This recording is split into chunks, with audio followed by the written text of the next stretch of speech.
You'll all get your chance. Don't worry. Everybody's going to get their chance. Huh? Good evening. My name is Jeff Seemans.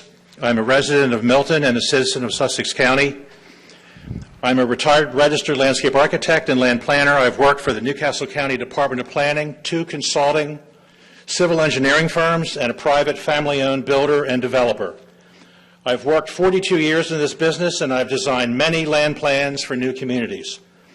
And I want to address the chairman's question, which is, I believe, one of the most important questions asked in this room tonight on this application, about whether or not this plan qualifies as a superior cluster subdivision. I'm here today to say that, in my opinion, this current twin mast preliminary plan is an imposter, pretending to be a superior cluster subdivision plan. I will give you my top 5 reasons. Ladies and gentlemen, please, if you got to laugh, get out in the lobby and laugh. Don't do it in here. Let this man give his presentation. Let us hear it, okay? I will give you my top 5 reasons why I believe this to be true.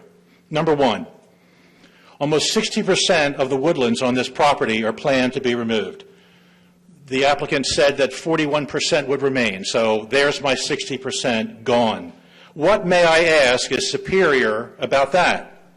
The cluster ordinance reads, quote, "Homes shall be clustered on the environmentally suitable portions of the tract, specifically those portions of the tract least encumbered by sensitive environmental features, including but not limited to wetlands, mature woodlands, waterways, and other water bodies," end quote. And then the final sentence, "This does not inhibit the development of wooded parcels." Wow.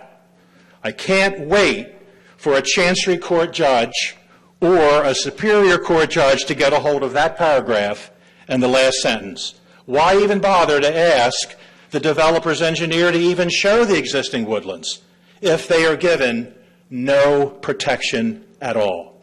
Number 2, the States Plus report states that 30 lots and the entire amenity area is shown within the 100-year floodplain. Please, members of the Planning and Zoning Commission, please tell me what is superior about that. Avoiding development in a 100-year floodplain has been standard land planning procedure for decades all over this country. But I guess not here in coastal Sussex County, that has been ravaged by past hurricanes and nor'easters. Number 3, I ask you, the land plan is in front of you. Do you look at this plan and perceive a superior road layout? No. It is essentially a grid layout with 2 cul-de-sac appendages, with the exception of 2 short sections of street, totaling about 700 linear feet. Every street is double loaded with lots. There are almost no streets with single loaded lots where you would have, in a superior plan, perhaps a view across the street to a beautiful neighborhood green, or perhaps a community park. No, just ordinary double-loaded streets, except for just 2 small segments. There is nothing superior about this street layout. Number 4, and I only have 2 more to go. How about the lot layout? Do you believe that the lot layout is superior? Look at the plan.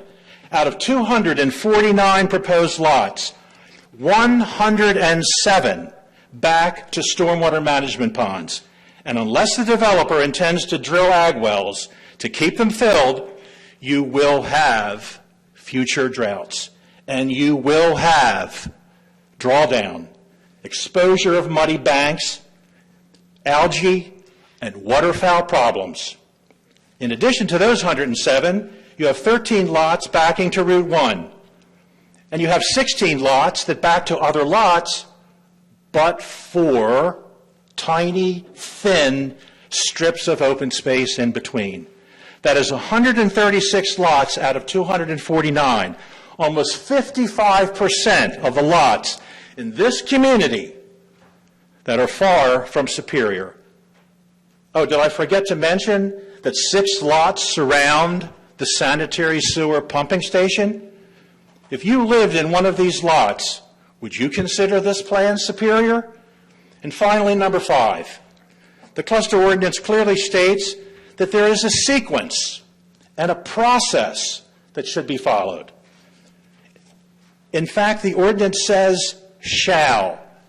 We've talked about that word earlier this evening. Shall. It doesn't say may. That process says that the applicant should identify lands that should be preserved, then identify developable areas. It is very clear, but the number of plans that have come before this body, including this one, have made a mockery out of your own language in your own zoning code. You are allowing your own zoning code to be perverted by allowing developers to thumb their nose at your own code.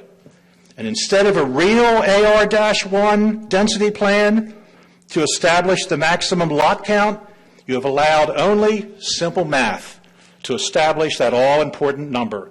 As a result, this plan and others before it have disregarded the natural environment, and the code states, quote, the cluster development plan will preserve the natural environment. And as a result, the landscape is now covered with this project and others with 7,500 square foot lots that can be as narrow as 60 feet wide. And we are told that these plans are superior.